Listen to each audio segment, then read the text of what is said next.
It's time now for Call of the Wild, the official weekly coaches show of the Wenatchee Wild. Stay up to date with your team all season long with Call of the Wild. With head coach and GM Bliss Littler, here's the voice of your Wenatchee Wild, Arch Ecker. Hello and welcome to this week's edition of Call of the Wild, the weekly Wenatchee Wild coaches show. I'm Arch Ecker and my guest is Wenatchee Wild head coach and general manager Bliss Littler. Coach, this week we finally got underway, a big trip to Prince George, the longest trip of the year, 600 plus miles. Let me ask you this, how do you prepare your team to recover from something like that? Because I'll tell you what, that's a long bus ride. I don't care how old you are or what kind of shape you're in. Well, this is where Drew, our trainer, this is where he earns his money. That whether it's through cold tubs, contrast, stretching.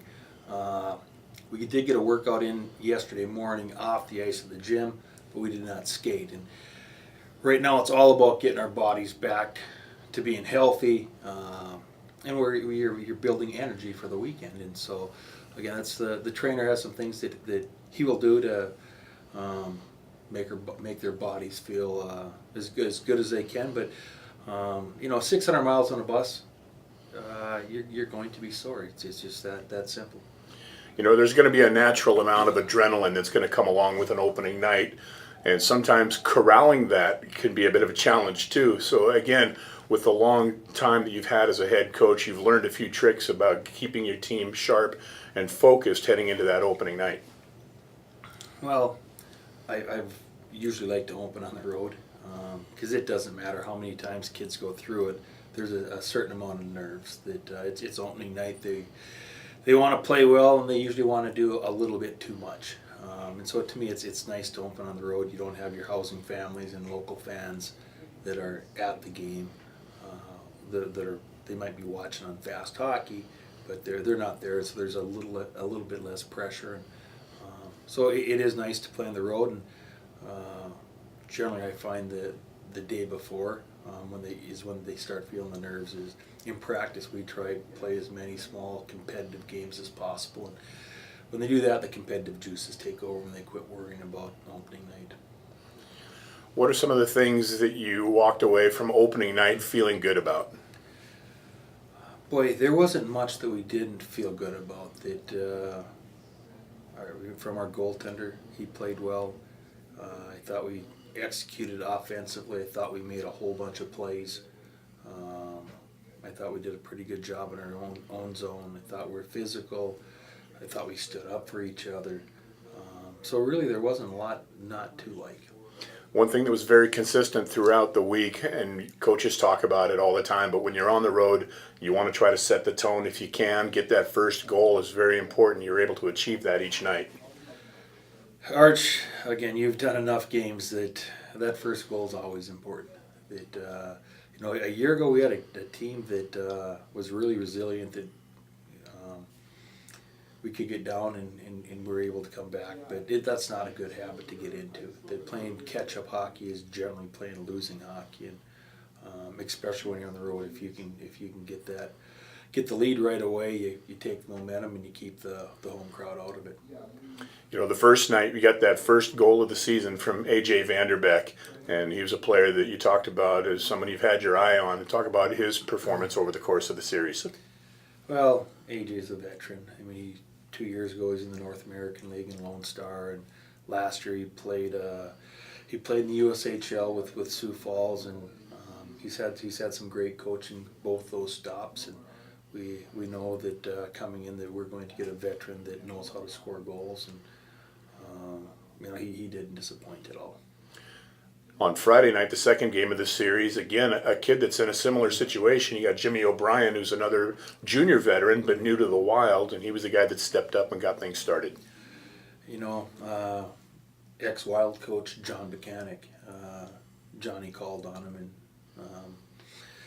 said this kid is probably going to go to the USHL, and we might as well take a run at him, and that's exactly what we did. And again, we couldn't be more excited. He's a character guy that he's going to give us great depth. He's going to have opportunities during the year in all situations. But again, you're talking about a Colorado College recruit, comes from a great family, he's just all the way around. The kid reeks of character. He's a character guy, team first. We'll play with a bumper or bruise, and he's one of those kids that when he's banged up a little bit, he doesn't tell anybody. He's not looking for any sympathy. He just puts the ice bag on and goes about his business, getting himself ready to play. So I've been really impressed with Jimmy. This is a team that's very thick in veteran presence and leadership, but it's also got a bumper crop of young talent as well, and that was on display on Saturday. Lucas Sauter, for example, getting the first goal there. Lucas is going to be a big-time player. At some point, he'll be a big-time college player. That he does so many things right. That watch for his role to increase dramatically as the season progresses. That he's got such good speed. He thinks the game well. He's a hard-nosed kid, and he can score. We talked earlier in the season about some of the difficult decisions that you're going to be faced with, and of course it wasn't made any easier over the course of the trip to Prince George because all of the young guys put in the lineup when they had a chance to perform, they all delivered. You're exactly right, Arch. We're just in a really tough spot as far as veteran players playing well. First-year guys are really pushing veterans for ice time on the power play, ice time on the penalty kill. We're real happy with the group that we have here, and like I say, we have some tough decisions that we need to make. Matthew Baker's one of the players that you talked about as someone who you expect to have a breakout year, and I know you like to use him on the power play a bit. What is it about his game that makes him well suited for being up top on the power play? Well, he's got really good vision. He's got really good vision in the position he's at on the power play. You're looking for a guy that can pass or a guy that can shoot, where he doesn't need to get the puck and stick handle to make a play. Sometimes you get guys up on the point there that want to get and they need to go to heel to toe to feel it a little bit, and then they make a play. He's able to catch and shoot or catch and pass immediately, and that go along with good vision, I think, makes him a good player on that position on the power play. Another one of your players that's got quite a few games under his belt, Troy Conzo, played in his 100th game on Wednesday night up in Prince George. On Saturday night, comes through with a hat trick, first of his career. Talk about what Troy Conzo brings to your organization. Well, Troy, he's one of our quiet leaders. That he doesn't say a whole bunch. When he does, people listen, but he's one of those guys that definitely leads by example, whether it's in the weight room where he's a horse in the gym, that he loves to work out. He leads there. In the locker room, he's a little bit quiet at times, but it's just how he goes about, how he prepares himself to get ready to play. It's noted by everybody. On the ice, he can play the wing, he can play center. And he's somebody that he'll play all situations. He'll play in the power play, he'll kill penalties, he'll play in one of our top lines. He's another kid that, as he's matured, he just gets it. He'll do whatever you ask him to do. If it's block shots, he blocks shots, finishes his checks. He's a very unselfish hockey player. You talked about blocking shots. That was on full display on Wednesday. Your guys were blocking shots quite a bit, and they had to, especially with a 5-on-3 kill early. Well, they made coaching staff look awful good. Where we got caught last year, we were the least penalized team in the league, and we got caught. I think in the first 10 minutes, we were down 5-on-3. We had not gone over 5-on-3 in practice yet. Coaching mistake, but it's at some point you just got to be a hockey player, and we put our hockey players on the ice, kids that can think it, and they know that when you're shorthanded, that the big thing is you have to block shots, and your goalie's got to be your best penalty killer. And in that 2-minute stretch, almost 2 minutes, we blocked 4 shots by 3 different guys. They laid down, gave themselves up, and they did a great job. And we corrected it the next day in practice. We went through and said, this is the system we use. But it was interesting when we got to the video of it. We said, well, this is not exactly how we want to do this, but it worked well because guys were committed to each other. They were committed to blocking shots. They were committing to straight lines. stop and start, leading with your stick. So all the fundamental things that kids have been taught, whether it's here or with their midget coach or other junior coaches, the fundamentals all came into play. Just the system part wasn't there, and it was just good to see them make some hockey plays. That's what I was going to talk to you about with the fundamentals of shot blocking, and it may have changed a little bit over the years, the science of blocking shots and how guys are taught to approach it now as opposed to the way they were 15, 20 years ago. Well, I believe that if you want to block the shot, you'll block it. If you don't, you'll find a way to let it get by you. That it'll miss you.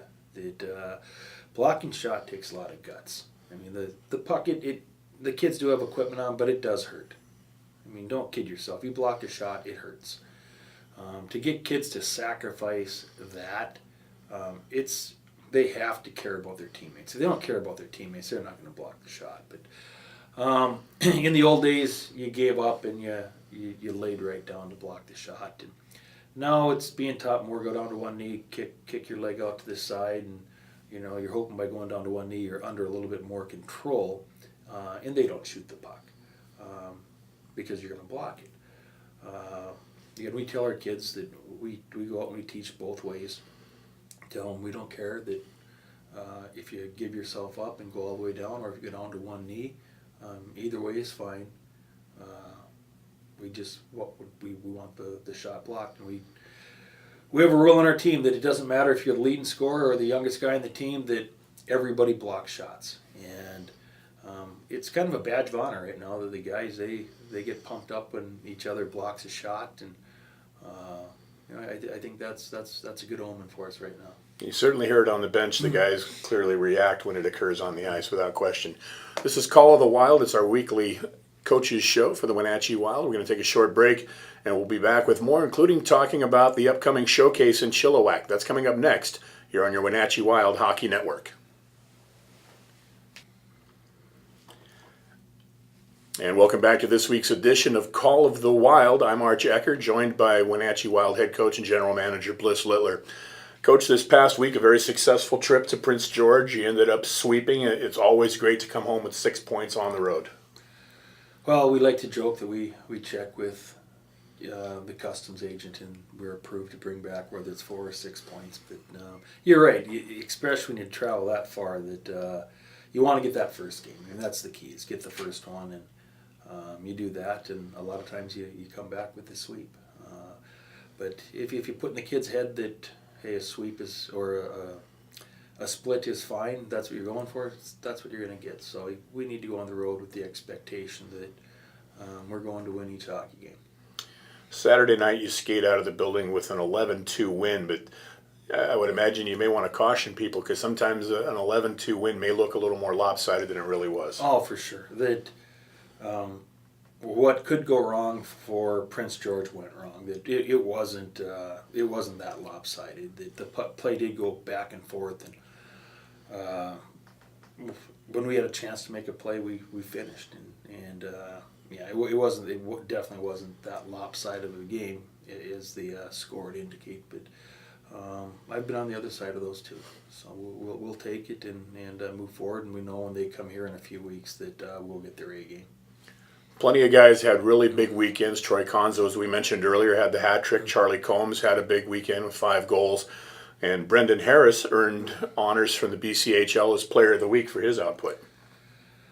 And those are, you're mentioning a lot of veteran hockey players. There are guys that have worn the Wild jersey for a few years here. And Brendan Harris has been a good player from really day one when he walked in the door at Christmas 3 years ago. He's been a good hockey player for us. He's been very consistent, and but what we do see is that instead of early on he was just offense. That was he came in and he was all about the offensive zone. The defense was kind of an afterthought at times, and since then he's turned into a pretty complete hockey player that you should see when he gets to the rink. He's probably the first guy in game day to get to the rink to have treatment done on his body, just doing everything he can to make his body function and cooperate the way he wants it to cooperate, where getting himself loose, stretched out, whether it's a contrast bath, whatever it is, massage for the trainer, that he's taken his game. We've seen that he takes his game a little more serious each year,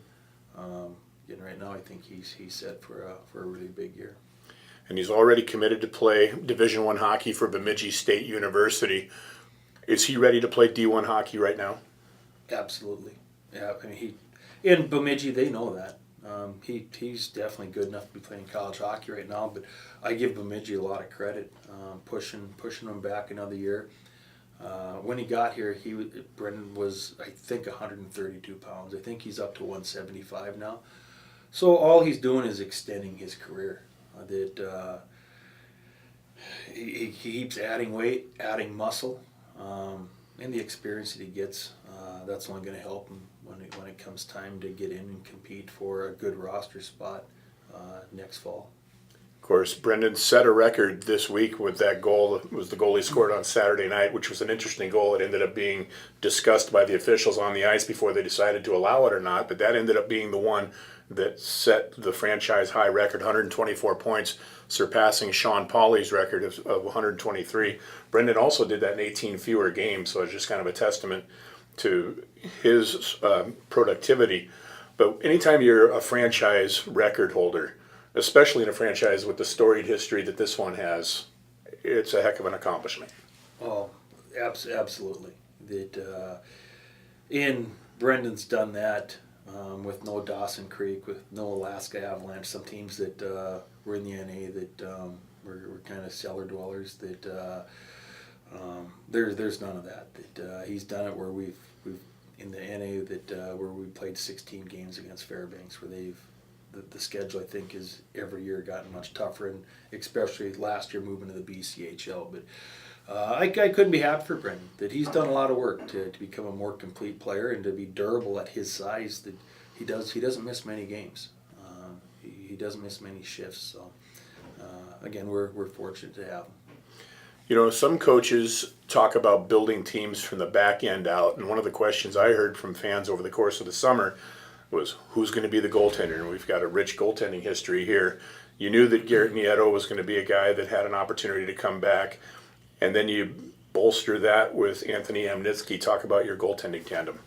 Well, I think both are capable number ones in this league. They're both quality goaltenders, and with Garrett, he only played I think 15 games last year. He was I believe on the BCHL all rookie team.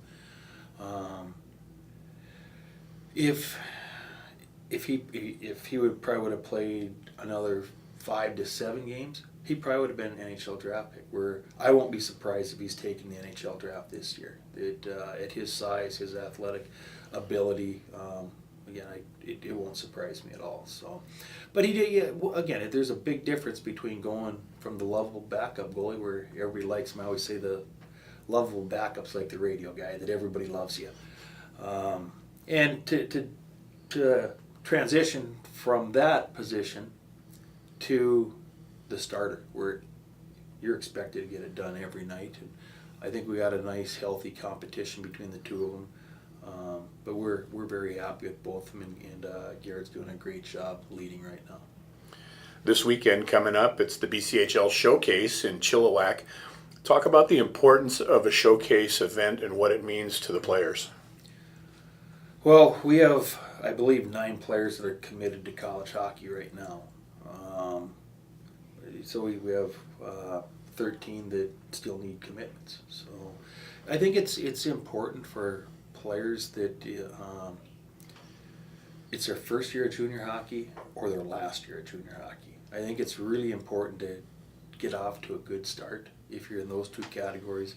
We tell the players the BCHL is so heavily scouted that if you have a couple of games that don't go your way and you don't talk to the school you want to talk to, don't worry about it.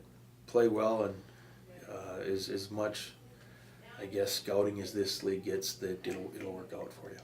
The showcase takes place early in the league, and some say that teams haven't really had a chance to gel yet, and maybe they're not putting their best foot forward. What are your thoughts on that? There could be some truth to that, but the showcase it's definitely for the players, and the players are, the showcase is to get kids college commitments. So if the team's not gelling as well as it could, hopefully the players are still standing out, and college coaches, they're pretty smart. They're watching, and they can read through some of that stuff. But for the most part, these colleges, they come out several times a year, especially to this league. So it'll begin for the Wenatchee Wild on Friday morning, 10 a.m. You've got the Powell River Kings. Tell me about those guys. Ken, they're traditionally one of the better organizations in the league. They're extremely well coached, and they really give an honest effort every night. They don't cheat for offense. They're a team that's hard to play against. They came into our building where we're feeling pretty good last year. I don't know if we'd lost yet, and they came in and they thumped us pretty good. I think they scored on their first 3 shots, and it got a little lopsided. And then, like a week later, I think we went up there, and I think we got beat in the 3-on-3 portion of overtime. That we played really well up there and gave up a goal late, and end up getting beat in the 3-on-3 portion. But they're generally traditionally one of the better clubs in the league. Hockey players by nature tend to be creatures of habit, and their preparations are ritualistic. When you have to turn around and play a game at 10 in the morning, as you will on this Friday, talk about the adjustment that players have to make and you as a coach have to make. Well, your pregame meal is, instead of having pasta, they're having breakfast. So that's one change. We'll skate for Thursday morning. We'll practice Thursday morning instead of our traditional time later in the afternoon. Hope that helps a little bit, but no doubt it's a big adjustment playing early in the morning rather than 7:05. Just you don't have time to go through the pregame skate because you play too early in the morning to have one. Your pregame meal is served a little closer to game time than what you normally would have. At least that's how we do it. So there's some adjustments, but we'll convince our kids when we drop the puck. There's 60 minutes to play. That it doesn't matter with what the pregame was or lack of pregame skate. That you need to drop the puck and be ready to play.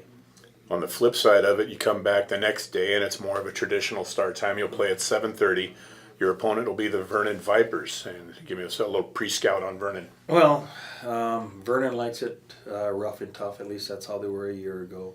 We played them 3 times. Had a great game in the showcase. Last year we played in the small rink, and I don't remember the score. It might have been 4-2. We did end up beating them there, and then they came in here, I think, in November, and we kind of gave one away. Had the lead the whole night. In the last minute or two, we gave it away, and I think we got beaten overtime. And then we went up there, and second to last game of the year is kind of a one-sided affair that we scored early and often, and but again, they like it rough and tough, and I'm sure that's how they'll come out. And it looks like they're off to a great start. Where I think they're 4-1 right now, or 3-1. Again, I'm sure that we'll get their A game, and I'm sure that some of those kids remember the last time we played them. That in their building, I'm sure it's still something they remember, and they want to have their A game. Well, speaking of great starts, the Wild are off to an impeccable start, a perfect 3-0 record, the only team without a blemish in the BCHL heading into the showcase. Wish you the best of luck up there in the showcase, and we'll talk to you again next week. Sounds good, Arch. That's Wild head coach and GM Bliss Littler, my guest on Call of the Wild. It's your weekly Wenatchee Wild Coaches Show. That'll do it for this week. We'll see you next time. This is your Wenatchee Wild Hockey Network. You've been listening to Call of the Wild, the official weekly coaches show of the Wenatchee Wild, a presentation of the Wenatchee Wild Hockey Network.